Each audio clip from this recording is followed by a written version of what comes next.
प्रतिनिधि भरत पौड़े। आज मैं आपको 4 साहिबजादों का बलिदान, एक अद्वितीय मिसाल, इसके बारे में 2 शब्द बताने वाली हूँ। इतिहास सुनोगे बलिदानी का, आ जाओगे सदमे में। इतिहास सुनोगे बलिदानी का, आ जाओगे सदमे में। मजाक उड़ाते हो जिनका, गिर जाओगे उनके कदमों में। मजाक उड़ाते हो जिनका, गिर जाओगे उनके कदमों में।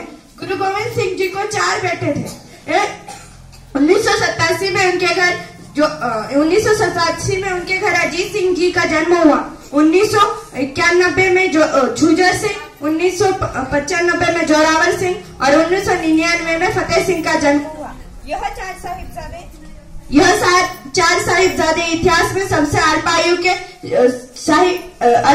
वीरों में इनकी गणना की जाती है। गुरु गोविंद सिंह जी का ठाना आनंदपुर था। आनंदपुर शहर की सरहद पे उन्होंने 4 किले बनाए थे। 1700 में शिवलिंग के पहाड़ी राजाओं ने आनंदपुर शहर पे हमला किया। सिरहन के फौजदार ने उनकी मदद लेके हमला किया था। तभी गुरु गोविंद सिंह जी ने अपने सबसे बड़े बेटे अजीत सिंह जी को किला तारागढ़ की रक्षा के लिए तैनात किया।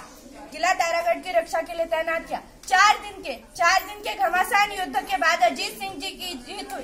तब साहिबजादे अजीत सिंह जी मात्र 13 साल के आयु के थे। मात्र 13 साल के आयु के बच्चे ने इतिहास बना दिया। इस आयु में हम हमारी कक्षा के छात्र से नहीं लड़ सकते थे। उस आयु में महाशक्तिशाली मुगल सेना से वो लड़ पड़े। उसके बाद 1702 में फिर से सिरहन के फौजदार ने आनंदपुर पे हमला किया और फिर बसोली की युद्ध। फिर 1702 में उसने फिर एक बार बसोली में युद्ध बना दिया। तब भी अजीत सिंह जी की ही जीत हुई। इसके बाद 1704 में मुगलों ने ऐसे घेरा आनंदपुर को, कुछ ऐसे घेरा कि आनंदपुर में एक मदद की कोई गुंजाइश ही नहीं जा पाई। पूरा शहर में अन्य धान्य के लिए अन्य धान्य का कण भी नहीं बचा। तब नवाब खान ने गुरु गोविंद सिंह जी को पैगाम भेज दिया। उस पैगाम में उसने यह वादा किया कि मैं अपनी कुरान की कसम खाता हूँ कि मैं आपको कुछ नहीं करूंगा अगर आपने आनंदपुर का किला मेरे हवाले कर दिया। गुरु गोविंद सिंह जी को पता था कि मुगल एक चालाक लोमड़ी है। तब भी उन्होंने मुगलों पे एक बार आजमाने के लिए वो किला खाली कर दिया। कुछ देर जाते ही उस चालाक लोमड़ी ने उन पे हमला कर दिया और इसमें अजीत सिंह जी ने कुछ देर उनसे युद्ध किया और वहां से निकल पड़े और वह चमकौर पहुंचे। चमकौर में फिर से एक बार युद्ध हुआ, पर इस युद्ध में अजीत सिंह और झुंझर सिंह को शहीद होना पड़ा। इसके बाद इसमें और एक यह दुखद बात हुई कि गुरु गोविंद सिंह जी का परिवार बिछड़ गया, यानी दोनों छोटे साहिबजादे और माता गुजरी जंगल की ओर चले गए। जंगल और वानिका पार करके वह एक पान्नाकुट्टी में ठहरे। यह बात गुरु जी के लंगर के एक विश्वासु सेवक गंगू ब्राह्मण को पता चल गई। गंगू ब्राह्मण ने माता जी को कहा कि आपका जब तक परिवार नहीं मिलता आप मेरे घर रहिए। गंगू जी के बात पे विश्वास रखे माता गुजरी और दोनों छोटे साहिबजादे एक गंगू के घर चले गए। उसके बाद गंगू ने रात में उनकी पोटली और गहने सारे चुरा लिए। माता जी ने यह देख लिया, पर माता जी ने गंगू से कुछ नहीं कहा।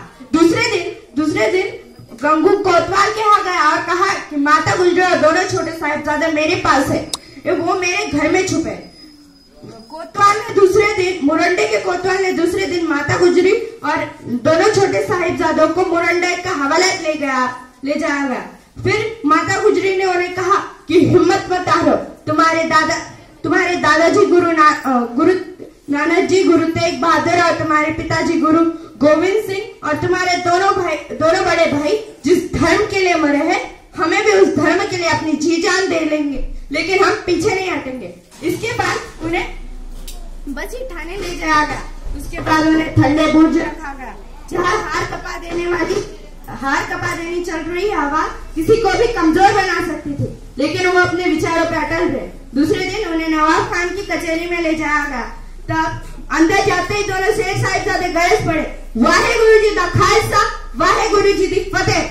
इतना सुनते ही सब लोग दोनों साहिबजादों उनके और देखने लगे। नवाब खान पुचकारते हुए कहने लगा, बच्चों इस्लाम धर्म कबूल कर लो, हम तुम्हें मुंह मांगी मुराद देंगे। लेकिन दोनों बच्चों ने कहा, हमें हमारा धन प्रिय है, हम हमारा धन कभी नहीं छोड़ेंगे। इसके बाद नवाब खान ने काजी से कहा, देख लिया इन बागियों का गुस्ताखी भरा जवाब, आप इन्हें सजा की जाए। यह सुन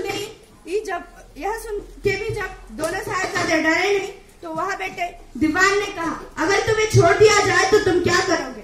दोनों छोटे साहिबजादों ने कहा, हमें छोड़ दिया जाए तो हम पहले जंगल में जाएंगे, सिखों और घोड़ों को इकट्ठा करके फिर से तुमसे युद्ध लड़ेंगे। इसके बाद एक फतवा जारी हुआ, जिस फतवे में ये लिखा था कि ये दोनों बगावत पे तुले, इन दोनों को जल्दी से जल्दी जिंदा नींव में चुनवा देने की तैयारी की जाए। यह सुन के उन दोनों को फिर से ठंडे बुर्ज भेजा गया। वहां जाके उन्होंने माता गुजरी को हुई सारी बातें बताई। वही नवाब खान ने काजी से कहा कि जल्दी से जल्दी दोनों बच्चों को जिंदा नींव में चुनवाने के लिए जल्लाद का इंतजाम किया जाए। उसके बाद दूसरे दिन उन्हें फिर से नवाब खान की कचहरी में हाजिर किया गया और उन्हें पूछा गया, उनके विचार पूछे गए। वो दोनों अपने विचारों पर अटल रहे और कहा, हम हमारा धर्म नहीं छोड़ेंगे, ये चाहे कुछ भी कर लो। इसके बाद दोनों को जल्लाद के हवाले कर दिया गया और वही माता गुजरी ने भी अपनी अंतिम सांसें ले ली। चारों साहिबजादों ने अपने जान के आखिरी दम तक सिर्फ अपने धर्म, देश और न्याय के लिए लड़ते रहे। जालिम मुगली फौज से लड़ी जो सेना तगड़ी थी, शीश काटने और कटाने वाली पगड़ी थी, नमन उन चार साहिबजादों को जिन्होंने अपनी जान बाजी पर लगाई थी।